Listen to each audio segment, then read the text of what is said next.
පොඩ්ඩක්වත් කැමති නෑ කරගත්තු වැඩේට. පොඩ්ඩක් මං කියන දේත් අහන්න දෙන්න.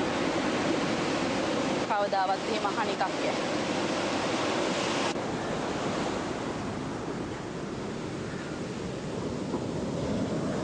මේ ගිනිමත් දහනේ වෙරළට එන්න ඕනේ කියලා කිව්වා. මෙච්චර මහන්සලා තියද්දිත් එක්කලා. ඉතින් ඇයි මේ කසුකුසුව? ඔය කුරේ මහත්තයා තමයි මේ සේරම ජරමර දාන්නේ. ඉස්සර ඔය මොනවත් නැහැ. ඉස්සර වගේ හිටියානම් අහවරයිනේ. මම මේවා සේරම ඉවසගෙන ඉන්න ඕනේ. කී දවසක් කියලා මම මේව ඉවසන්නද?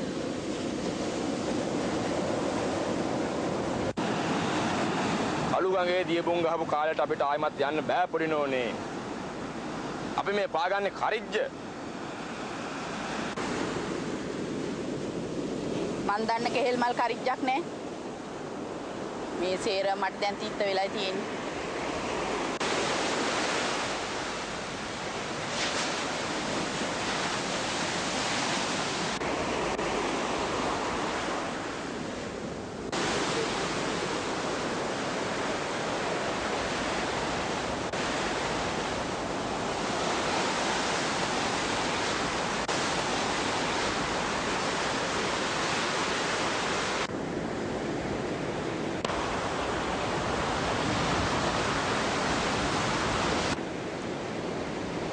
පොඩිනෝනෙත් හරියට හයියෙන් ඇවිල්ලා පොළොවේ හැපිලා පලි ගහනත් අඩි රළ ගෙඩියක් වගේ ඉනේ.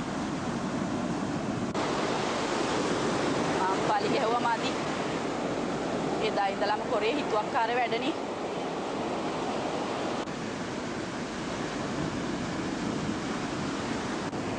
මං කරාපු හිතුවක්කාර වැඩ වලින් නරකක් වෙලා නැහැ. ආණ්ඩුකරුන්නාන්සෙත් එක්ක එක මේසේ කාපු එකම මදිද?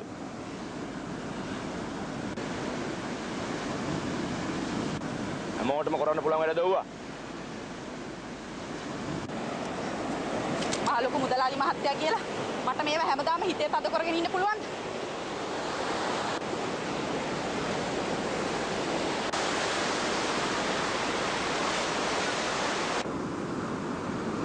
පොඩිනෝනේ කියන හරපක් කෙලිම කිව්වනම් අහවරයිනේ. මේ සේරම දේවල් මේ විදිහට මුනේ නැත්තම් හොඳයි කියලායි මට දැන් හිතෙන්නේ.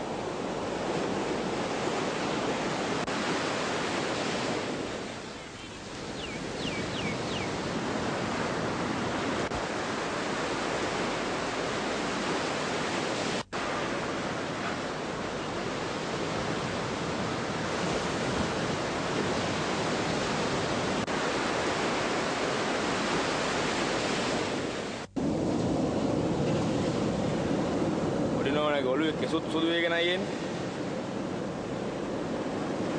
කෙස් සුදු වෙන්න කලිනුත් වෙන අතක් බලාගත්තේ නැද්ද?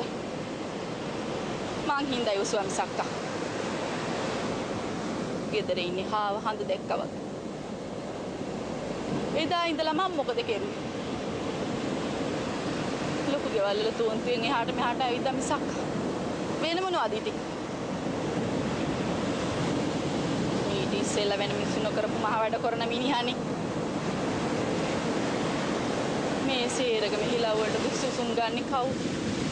එදා ගෙදරින් එළියට බැහැලා ඔහෙ එක්කලා ඔළුවේ නැගිලා ගියාට පස්සේ කෙස්සු වෙනකම්ම මම මොකද කළේ? මහා කැලේක තමුන්ගේ හුස්ම ගැන හිත හිත ඇවිදින වලස්තඩියෙක් වගේ මාත් ඉතින් හිටියා තමයි. ඔය මොනවද කළේ? ඔය වතු වලට ගිහිල්ලා මොනව කරනවද කියලා කවුද දන්නේ? කඩු ගන්නා ඒ වත්තට මාව එක්කන් ගිහිල්ලාම නේ. මුළු ජීවිත කාලයක්ම කෙස් පැහෙනකම් මං ඔයගේ මනමාලකම් බලාගෙන හිටියා. එදා ඉඳලම කෙරුවේ මාව රවට්ටන එකයි. තමුසේ මහා ධර්මස්තේ මට තමුසේ රුස්සන්න මට පේන්න බෑ. ඔව්. පොඩිනෝන මොකද මේ කවදාකටද කැමරා දෙන්නේ? මිනිස්සු හිත පිස්සුයි කියලා.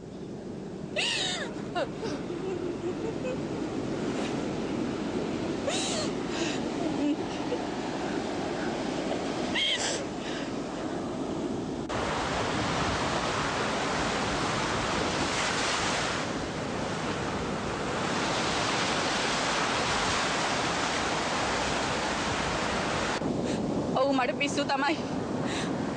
පිස්සු නැති තිබුණොත් තමයි පුදුමේ.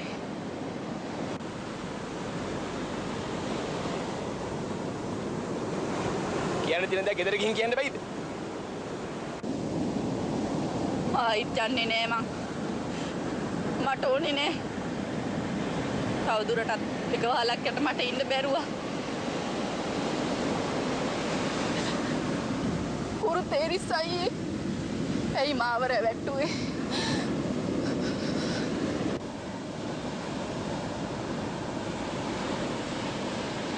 මම පොඩි නෝනව රැවට්ටුවේ නෑ.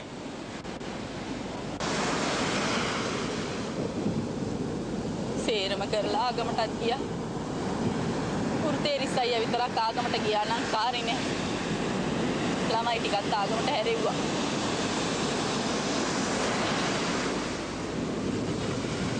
මේ කාලේ තැනක් ගන්න ඕන නම් එංගලන්ත සභාවට බැඳෙන්න ඕන.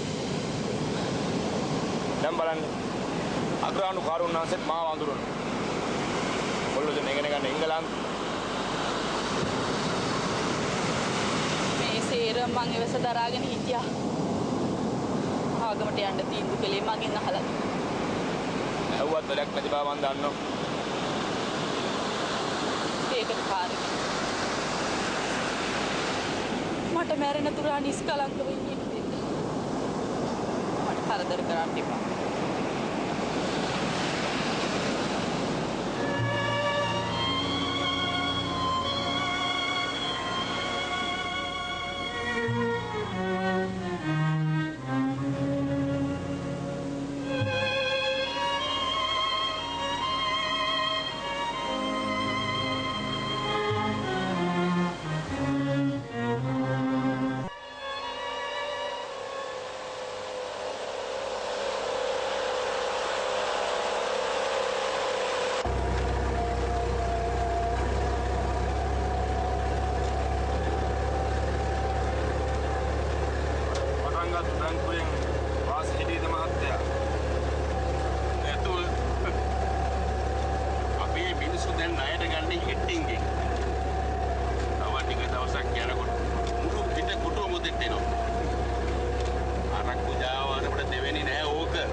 නම්බුනාමයක් ලැබුණත් නැතත් මං අනාථ මඩමක් දාන්න හිතාගෙන ඉන්නේ කුරේ මහත්තයා.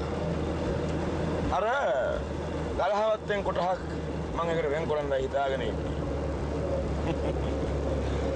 මාත් ඉතින් යන්න දෙන්න තැනක් නැතුව හිටපු මිනිහෙක් නේ කුරේ මහත්තයා.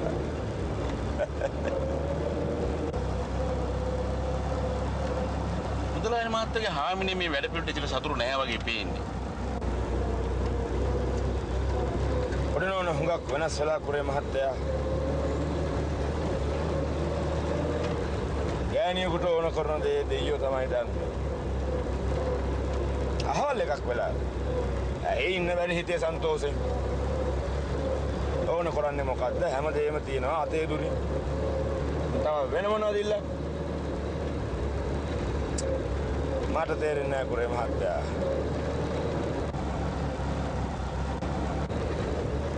මං ඊරා නිදාගත්තෙත් කොළඹ මහ හෝටලේ. ඇයි ගෙදර ඉන්න එපා වෙලාද? පොඩි නෝන වෙනම කාමරයක් ලෑස්ති කරගෙනනේ.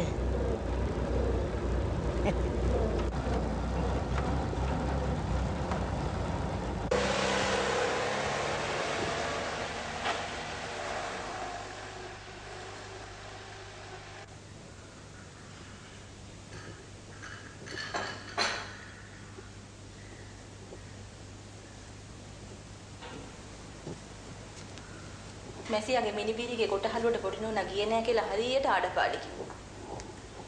මුදලාලි ගියෙත් නැහනේ. ඉදා ඇවිල්ලා කියාපු වෙලාවේ යන්න තමයි හිතාන හිටියේ. ඉබ්බෑය කියලා හිතුණා. මැසියාලට වත්තම ලියලා දීලා පොඩි නෝනා ඒ වගේ දැනගෙන හිටියද?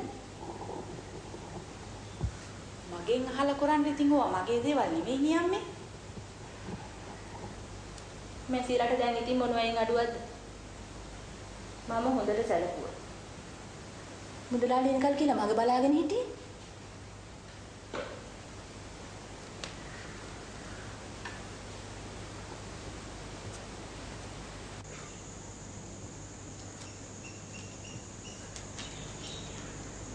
මෙන්න රිචඩ් අයියාගේ අම්මට ලියුමක්. එංගලන්තේ ඉඳලා? ඔව්. ඔක ඔයලා මෙයාම කියවන්නකෝ. මට ඔය ඉංග්‍රීසි තේරෙන්නේ නැහැ. මේක සිංහලෙන් තියෙන්නේ අම්මේ. කමක් නෑ ඕක කියවන්නකෝ. ලොන්ඩන් නුවරදී මගේ සෙනෙහවන්ත මව්ට ආච්චි අම්මාට සහ නගාට දේවාශිර්වාද ඉල්ලමින් ලියා එවන වගනම් උඹලාගේ සනීප දැනගෙන සන්තෝෂ වුණා. වික්ටර් සහ මමත් සනීපෙන් ඉන්නවා. අපි මාස එකහමාරක් මුළුල්ලේම ඇවිදිනවා. දැන් අපිට නිවාඩු කාලේ හින්දා. පස් අවුරුද්දක් ඇවිද්දත් එක ඉඩමක් දේශයක් නොබලා ඇවිදින්නට පුළුවනි. මේ රට එච්චර විශාල අනර්ග එකකි. මිපමණ ගෙවල් ඇති මහත් රටක් කියා මම කොහෙත්ම විශ්වාස කළේ නැහැ. මේ රටේ ගමන් බිමන් යෑම ඉගෙන ගන්නට ඕනේ. නුපුරුදු කෙනෙකුට බොහෝම අසීරුයි. කෑම බීම අපේ රටවලට වඩා බොහෝම වෙනස්. අපි ස්කොට්ලන්තේ රටට ගිය වෙලාවේ අපේ අල්ලපු අත්තේ හිටපු රොබර්ට්සන් උන්නැහෙත් නෝනාත් දෙන්නම සම්භවී අපට උපකාර කළා. උඹලා ගැන බොහොම තොරතුරු ඇසුවා. අපි සුනංගු වෙනවා නම් සුමානයක් රොබර්ට්සන් උන්නැහැගේ නිවසේ නැවතී යන්න කිව්වා. නමුත් අපිට එපමණ සුනංගු වෙන්නට ඉඩ නැති නිසා ඉන්ට කැමති නැහැ. එංගලන්තේ පදිංචිකාරයන්ගෙන් 10න් කොටසක්වත් මේ රට දකින්නට නැහැ. නොයන්නේ වියදම සහ අසීරුව නිසායි. තව අවුරුද්දකින් පමණ ලංකාවට එන්නට හිතාගෙන ඉන්නවා. වික්ටර් මේ රටට බොහොම කැමතියි. ඔහු වැඩි සමර්ථයක් දක්වන්නේ ගණන් වලට. උඹලා කීප දෙනාම දේව පිහිටෙන් ඉන්නවා අය කියා විශ්වාස කරමින් ලියා එව්වේ සෙනෙහවන්ත රිචඩ්.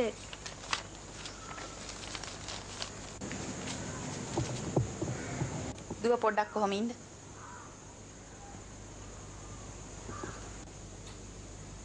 අපි මේ දැනුත් කතා කර හිටි. දැන් ඉතින් ඉස්කෝලේ ගමනත් හමාර වුණේ එකේ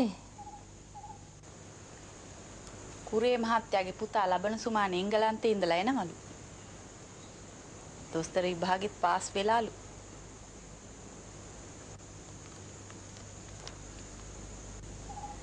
යෝජනාවක් ඇවිත් තියෙනවා. කුරේ මහත්තයාමයි යෝජනාව ගෙනාවේ. මුදලාලි මහත්තයා කිව්වා දුවගෙනුත් අහලා බලන්න කියලා. මේ ලියුම එහෙන් තමයි. ලබන සුමානේ එනවයි කියන්නේ.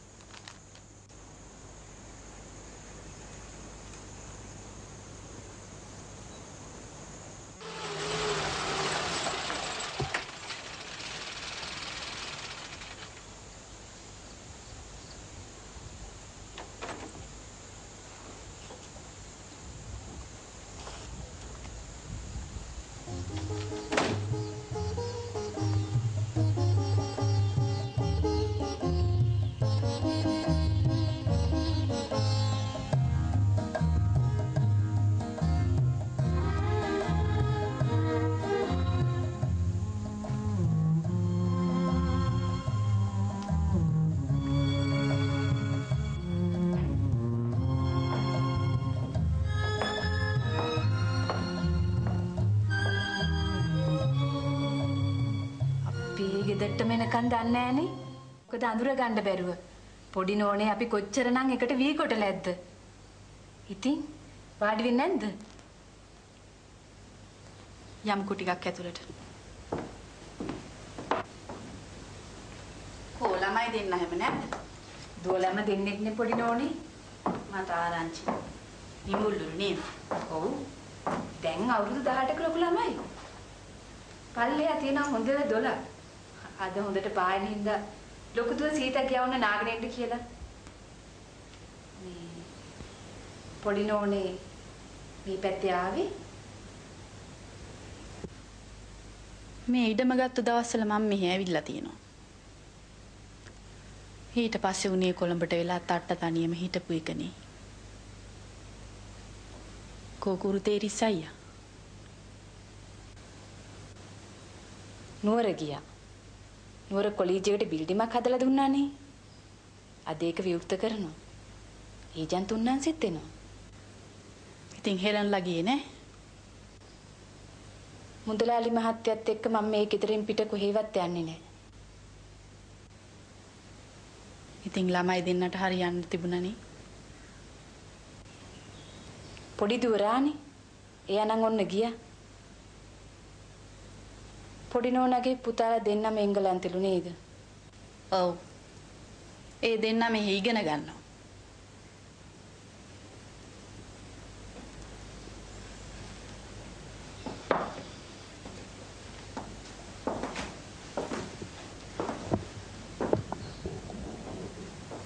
මට තේරෙනවා හෙලන්. තමන්ගේම පුතු තමන්ට අහිමි වෙන කාලයක් මේක. ඒ දවස්වල වී කොටනකොට අපිට මෙහෙම හිතුණාද?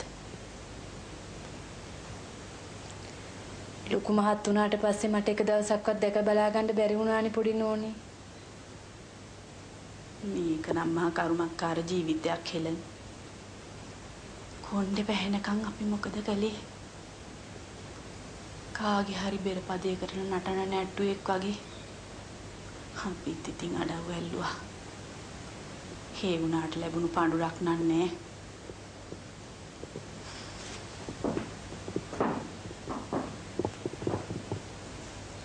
ලොකු පුතා මට එක සැරයක්වත් දැක ගන්න නැත්තම්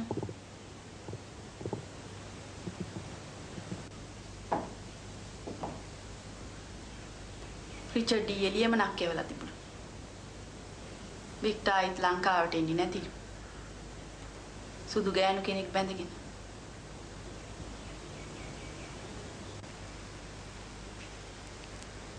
කවුරුන් හින්දාද මම මේ සේරම රහස් රැක්කේ?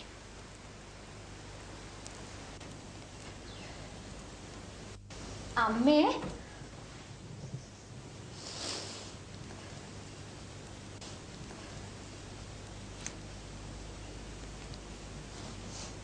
මේ මගේ ලොකු දුව සීතා. අනිත් එක්කෙනා රාණි.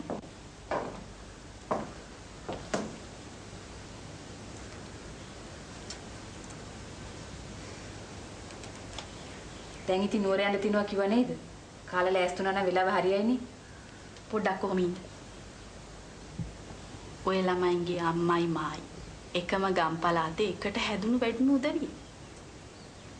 ඔය ළමයි දෙන්න කොළඹ ආපු වෙලාවක තාත්තා එක්ක ඇවිල්ලා දොස්තර කුරේගේ නෝනා මුණ ගැහෙන්න.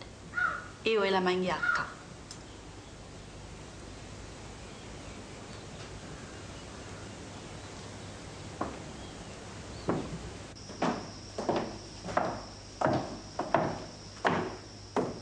ඔය ළමයා මෙහාට එන්න.